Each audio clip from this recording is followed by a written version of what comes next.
কথাটা সত্যি হলো, একদম সবার যে ভালো লাগবে সেটা আমি বলছি না, তবু আমি বলবো যে বলবে যে দিদিভাই জ্ঞান দিচ্ছ না জ্ঞান দিচ্ছি না। এটা আমার নিজের দেখা কিছু মানুষের জন্য বলছি, যে যারা যা রোজগার করে সব খরচা করে ফেলে এবং খেয়ে ফেলে। কালকে কী খাবে সেই চিন্তা করে না, আজকে যা রোজগার করছে সব খেয়ে নিচ্ছে।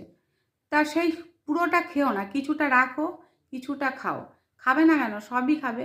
তুমি যদি 5 টাকা রোজগার করো, সেখান থেকে 1 টাকা রাখো, তা 3 ভাগের 1 ভাগ অন্তত রাখো, আর 2 ভাগ তোমরা সবাই মিলে খাও।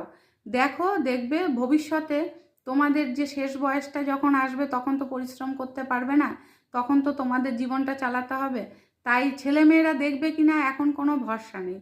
তাই যে যেটুকু রোজগার করছো 3 ভাগের 1 ভাগ রাখো, 2 ভাগ তোমরা সেই টাকা দিয়ে খরচা করো, সংসার করো। দেখবে শেষ বয়সে তোমরা অনেক সুন্দরভাবে জীবন কাটাতে পারবে।